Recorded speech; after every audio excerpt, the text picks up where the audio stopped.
Hi, I'm Steve Palumbi, and this is the Science of the Extreme Life of the Sea. And today we're going to talk about the hottest places in the ocean, how organisms live there, and how they adapt to those high temperatures. But we're also going to talk about temperatures that maybe don't seem so hot, but still nevertheless create stress for the organisms that live there, particularly corals and coral reefs, and what that means to future climate change and reef communities. We're going to start, though, back in the deep sea. Hydrothermal vents, places where tectonic plates under the ocean are pulling apart, bringing magma closer to the surface, and very superheated water that jets out from these black smokers. Now, this water is at about 350 degrees centigrade. It's not bursting into steam, even though it's above boiling point because of the pressure that's on this water down deep.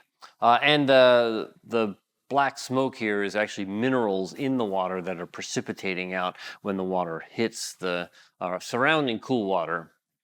You can also see that this place that is such a strange and incredibly hot zone has also got lots of life in it. Look at these little shrimp, for example, around these chimneys.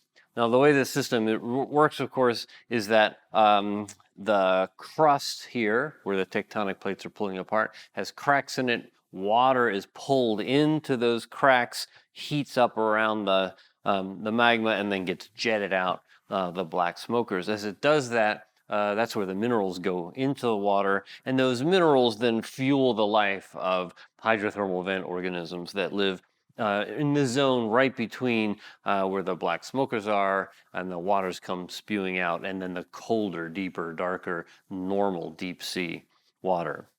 The record for living pretty close to the black smokers, as close as it possibly can, goes to this worm, Alvinella. It's a burrowing worm. It burrows into the sides of the black smokers, and as a consequence, it lives in very different kinds of temperatures. Now, the worm is only about the size of your thumb. Its tentacles here are out in the normal seawater. It's about 2 to 4 degrees centigrade in the normal temperature of the deep sea. But the tail end of this worm is burrowed down into the crust near the black smoker, and the tail end can be living at about 55 or 60 degrees centigrade. So this end of the worm living at the temperature of hot tea, this end of the worm an inch away living at the temperature of ice water. So how does an animal make a set of structures, cells, proteins, nerves that function at 4 degrees and at 60 degrees? We don't know how to do that. We don't know how to construct, say, a biotechnological or biochemical system that can function across all those temperatures. So the question is, how does the worm do that?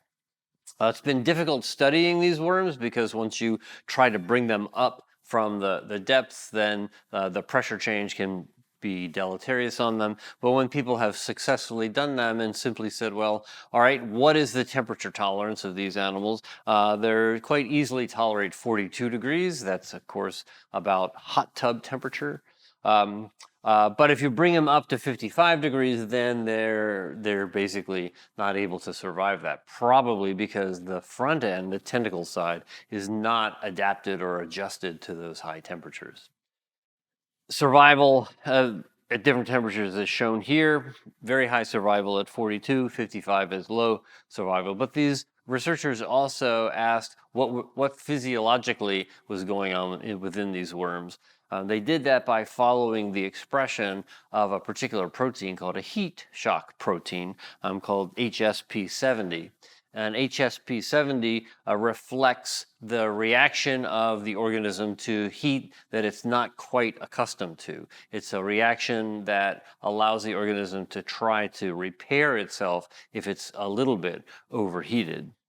And what's shown here is the amount of that protein in different parts of the worm, the gills that are the front end out in the cooler part of the water, and the posterior, which is normally heated to pretty high temperatures. And if you have the animals At 20 degrees centigrade, for example, the gills are already starting to produce this heat shock protein. They're not normally at 20 degrees centigrade, they're normally at 2 to 4 degrees centigrade. The posterior part's not producing very much of it. If you go to 42 degrees, the gills still are producing the heat shock, but not the posterior part. And at 55 degrees, both the gills and the posterior part of the animal are producing this heat shock protein. So what this suggests is that even though the worm's only about that big, the two ends of it are actually adapted to different temperatures. The front end, the gills are adapted to low temperatures in the ocean water. The back end, or the part that's down near that hot smoker, is adapted to much higher temperatures.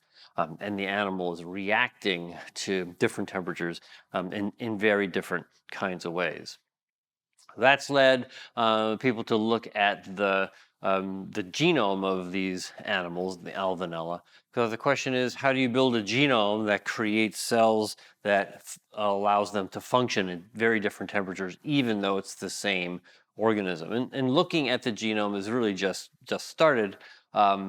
But one of the things you can do with the genome sequence is ask, well, take the genome, predict what all the proteins are that the genome is going to be able to make, and then look to see if there are any adaptations for high temperature that you can see in those protein sequences.